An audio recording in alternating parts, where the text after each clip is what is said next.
Сәлеметсіздер ме 4-ші сынып білім алушылары. Әдебиеттік оқу сабағына хош келдіңіздер. Мен Мұхамеджанова Самал Ержанқызы, бастауыш сынып мұғалімі. Бүгінгі біздің сабағымыз 8-ші бөлім болашаққа саяхат. Сабағымыздың тақырыбы қалықта ұшқыш кілемім. Сабағымыздың мақсаты шығарма мазмұны бойынша сұрақтар құрастыру және жауап беру. Сөйлеу барысында мақал-мәтелдерді қолдану.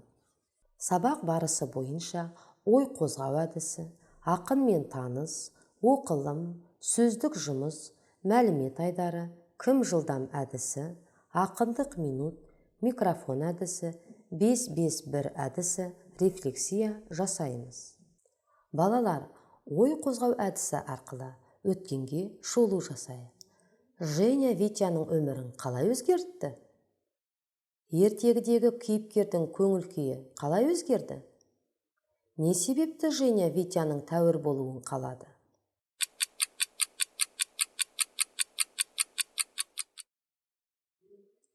Жарайсыңдар балалар, барлығымыз дұрыс жауап бергендеріңе сенімдімін. Ақынмен таныс. Бұхарбеков Бақыт Барлыбекұлы Алматы облысы, Нарынқол ауданы, Жамбыл ауылында 1954 жылдың 29 мамырында дүниеге келген. Бүгінгі күні біз сіздермен ақынның қалықта ұшқыш кілеммен атты өтірік өлеңмен танысамыз. Балалар, өтірік өлеңмен таныспас бұрын сөздік жұмыспен жұмыс жасайық. Түлен, итбалық, зіл, мамын.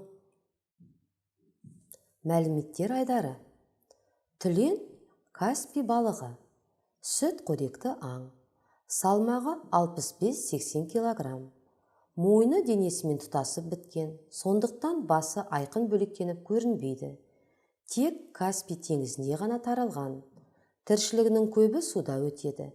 Тек түлейтін және балалайтын кезде ғана мұз үстіне шығады. Күзге қарай 40-70 килограммдай май жинайды. Мамонттар 10 жыл бұрын қайтыс болған ең ірі сүт қоректілер. Мамонттар пілдер отбасының өкілдері. Мамонттардың денесі қалың, ұзын шаштары және ұзын үйілген тістері болған. Үлкен шыбықтарының ұзындығы 4 метрге жетеді. Қалықта ұшқыш кілемім. Балалар, қазір біз сіздермен өлеңді қатесіз мәнерлеп оқимыз. Мазмұны бойынша сұрақтар құрастырамыз. Астымда ұшқыш кілемім, үстінен өттім іленің, шоршып ойнақ салады дельфинің мен түленің.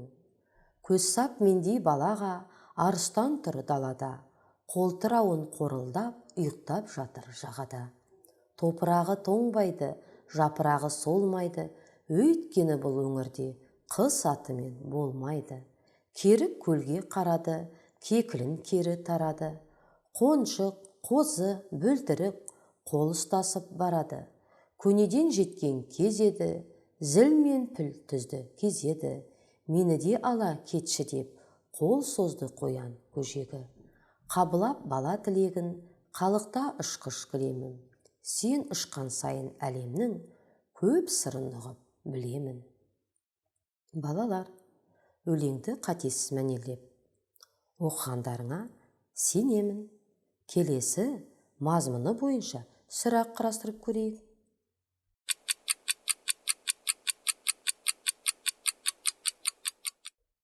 Жарайсыңдар балалар. Кім жылдам әдісі арқылы сұрақтарға жауап берейік. Өлеңде қай өзен туралы айтылды? Балалар, дұрыс айтамыз. Өлеңде Іле өзені туралы айтылды. Кейіпкер Іле өзенінің бойынан қандай кереметтерді көрді?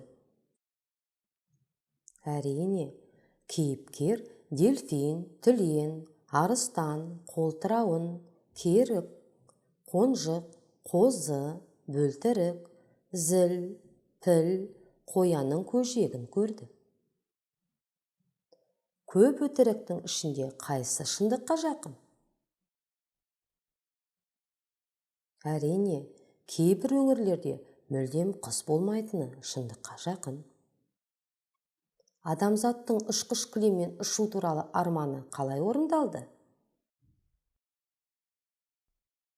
Балалар, қазіргі таңда ұшақпен, тікұшақпен де ұша алады.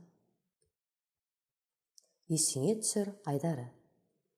Өтірік өлең мазмұны өмірде болмаған қызықты қиял ғажайып оқиғаларға толы. Өтірікке құрылған ертегі көп. Мысалы, тазша баламен алдар көсе, өтірік айтудың нағыз шебері. Қазіргі ақындар шығарған күлдіргі, қиыннан қиыстырылған өтірік өлеңдер көбінесе балаларға арналып жазылады.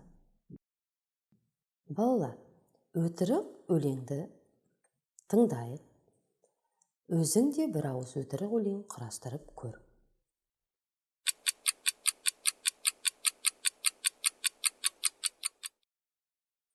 Жақсы, балалар.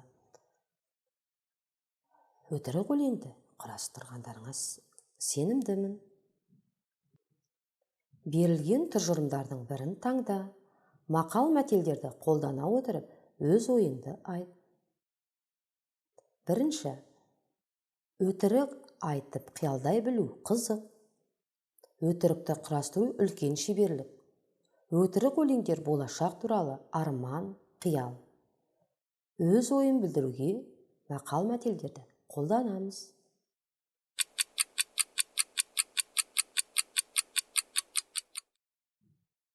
Жарайсыңдар, балалар. Сонымен, балалар, 5-5-1 әдіс арқылы сабағымызды қорытындылайық. Сабаққа қатысты бүгінгі 5 сөйлем жазамыз. 5 сөйлемді 5 сөзге қысқартамыз. 5 сөзді 1 сөзге қысқартамыз. Сонда шыққан сөзіміз, балалар, түйінді бір сөз шығады.